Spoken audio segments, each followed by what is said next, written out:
ba, ba, ba. Bauble dunk. Hello and welcome back to my workshop. I would be lying if I said this was the fourth time I did this. Actually, no, I would not be lying if I said this was the fourth time I did this. That's how bad I messed up the first 3 times. So today I'm going to talk about this deck I made for my last UPF session called Bauble Dunk, or as I like to call it, Royal Azalea Bauble Dunk. And it's a fun deck to play, but just for your information, I didn't actually play this version of the deck.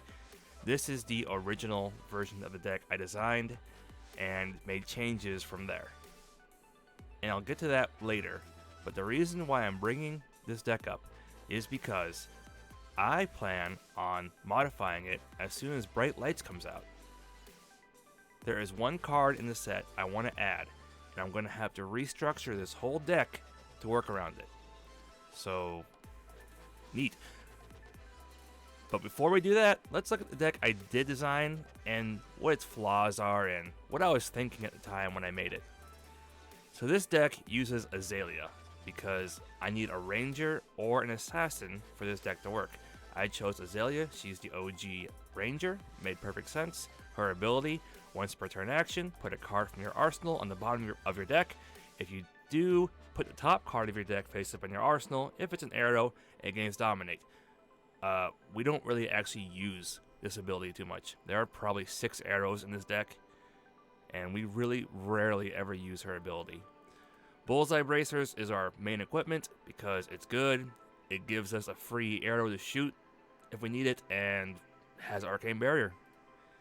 Crow's Nest because we get a free quiver, might as well use it. I chose Crow's Nest. Probably would use the legendary quiver instead. I just didn't have it when I designed this deck. Crown of Dominion, very important card of the deck. It makes us royal, and it gives us a gold token. Death Dealer, we needed a weapon. I chose a bow because arrows. Death Dealer made perfect sense. You can use any bow, which you'll see later on. Mage Master Boots, one of the other key pieces of equipment in this deck, gives your non-attack actions go again, and we're going to use non-attack actions that don't have go again. And Trench of the Sunken Treasure. Honestly, not the most key card in the deck, but still good to use. You can, once per turn instant, take the bot card from your arsenal, put it in the bottom of your deck. Has to be face down though, and gain 1 resource. And it also has Arcane Barrier 1 and Blade Break 1. So it can block if needed, or block arcane damage. Onto the deck itself, we have Gorganian Tome, a staple in all UPF decks. If you have this card and you're playing UPF, put it in your deck. You never know when you're going to be that lucky person who's the 4th one to play it, or the 5th one to play it, and get all the cards you want, assuming everyone else is still in the game. Gorganian Tome, legendary, draw X cards, where X is 1 plus number of Gorganian Tomes in all graveyards. Go again. Really fun UPF card. Speaking of which, Coax a Commotion. Running 2 of them because Coax Commotion is one of those UPF cards that you want to play. 0 for 4, and if it hits, you get 3 effects you get to choose from, 1, 2, or 3 of them. Each hero creates a Quicken token, each hero draws a card, each hero gains 1 health. This is really just a fun card to play, and many opponents will let you hit them just because of the bonus that this gives. Command and Conquer, running 2 of them. We want to clear out our opponent's arsenal so we can put a Bauble in there.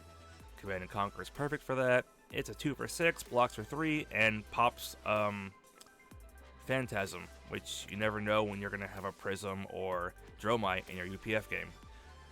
Also, defense reactions can't be played to it, so it's not bad. Endless Arrow, just an arrow, really. You can use any arrow. I chose Endless Arrow because it's 0 for 4, and you can use it multiple times if you do it right.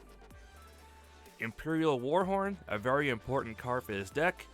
Lets you, at the cost of 1 resource, destroy it to choose pretty much any aura, landmark, or item to destroy.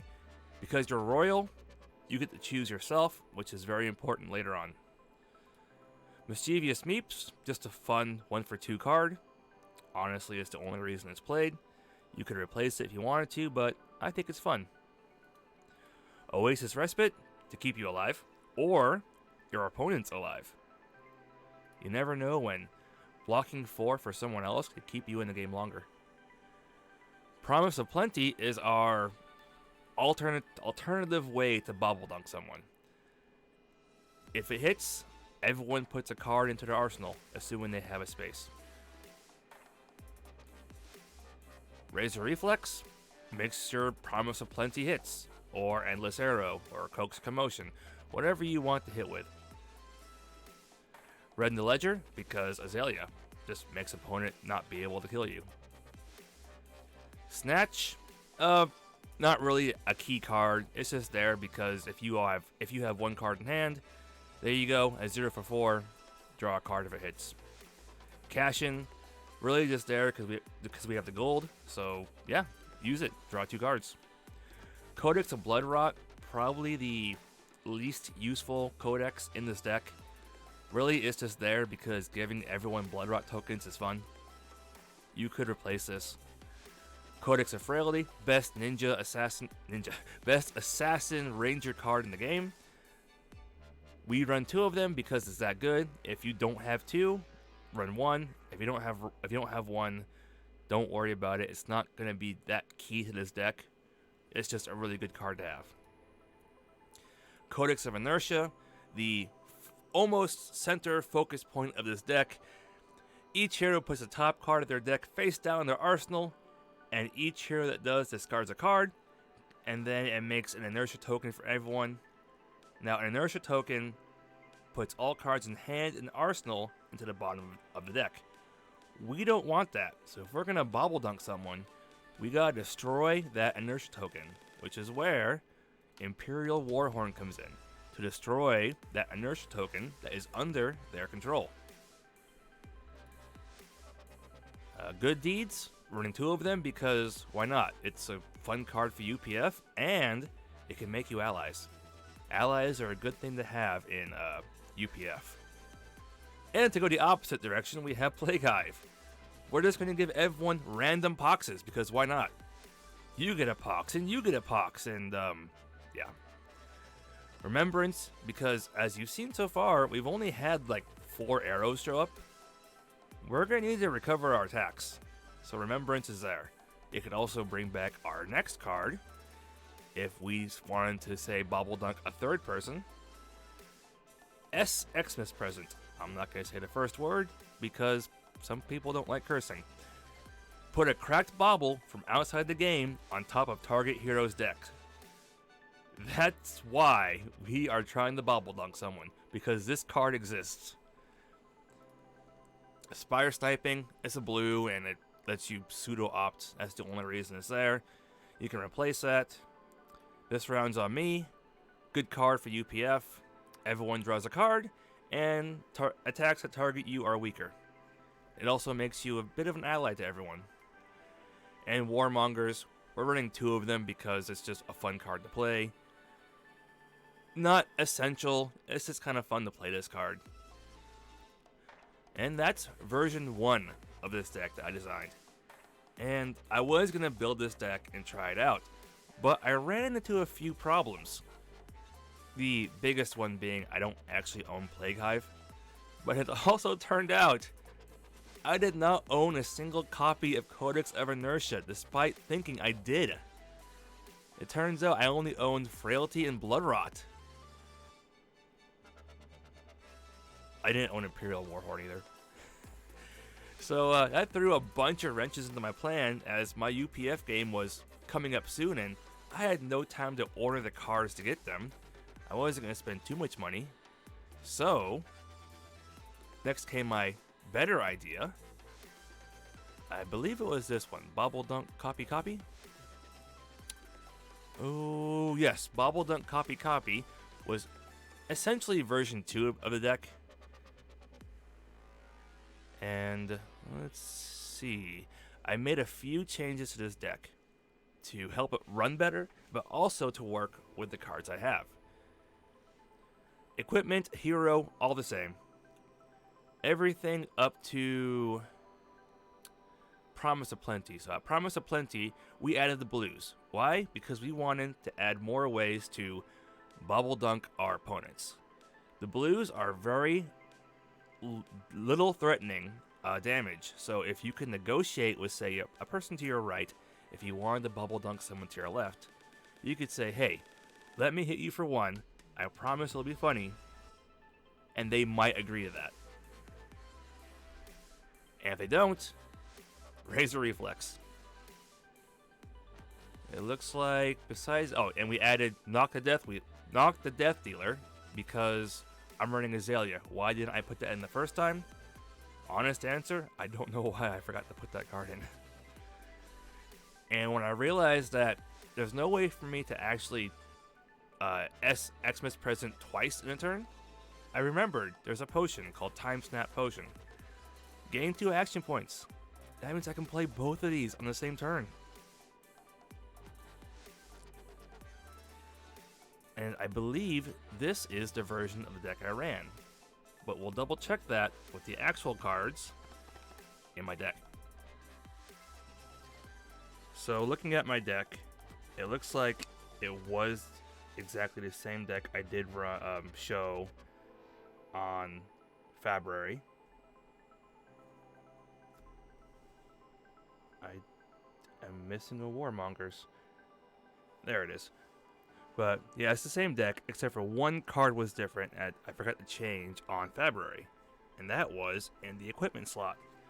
Instead of running Death Dealer, I decided to run Sandscour Great Bow. And the reason for that is it just seemed like a more fun bow to run in this deck than what I had originally designed. And yeah, the deck worked pretty good. It got me to survive until I lost to Yoji throwing a massive attack at me and me only having 2 time snaps left on my deck. So it didn't have a good end game, but it had a fun mid game, and I think that's really the point of UPF, is to have fun. But that doesn't mean I'm not going to make changes. And not just the changes I'm planning on, but changes that will make the deck more of a, let's say, game ender if possible. Though, in reality, the goal is to Bauble Dunk, and Bauble Dunk this deck will do. Hopefully. Let's go back to Computer Me. Now, after playing my UPF game and doing some more theory crafting on this deck, I ended up making some more changes. One I forgot to make was the changing of my quiver to the, what's that quiver called? The legendary quiver of Phantasm or something. I was going to change that one, but I forgot that. But one thing I did, I got the... Wait, I'm not making sense right now. Some changes I made to version 2 are the inclusion of Imperial Warhorn, which I actually got a copy of finally. Let's see here. Reducing good deeds to 1 copy. As fun as 2 copies were, and it makes you a great ally, it really kind of bogs your deck down a bit. I switched the Promises of Plenty to yellow because of a card called Talisman of Warfare. Now, it's going to be a really hard combo to pull off, especially with Azalea. But, who knows, maybe someone will allow you to do that. Talisman of Warfare is a talisman that says if you deal exactly 2 damage to an opposing hero, you can destroy Talisman of Warfare and all cards in Arsenal. Which was a huge problem I ran into when trying to Bauble Dunk, is everyone always puts a card in Arsenal. And why not? If everyone's drawing 7-8 cards, why not put one of those cards in the arsenal? I reduced time snap potions to 1 and Warmongers to 1 because, as fun as Warmongers is, it's just 2 of them is too much. Besides that, the deck really isn't that much different. It was lead the charge. Again, besides that, the deck isn't that much different. It was never designed to win. It was designed to have fun. And we're going to rip this all up and make a new version of this deck come Bright Lights. with a whole new hero. And if you can guess which hero that is, good on you. But if not, our beefy boy here is going to have some fun in UPF. Alright, that's it. I gotta go work on something else. Thanks for watching this short little quote-unquote deck tech. I'm not the best deck builder out there, but I think you learn more making these jank fun decks than you do just copying really good decks that already exist. But who knows? Maybe I'm wrong. Anyways, I'm going to go work on something else. Thanks for watching. Have a good night, day, week, weekend, weekday, whatever, wherever you are.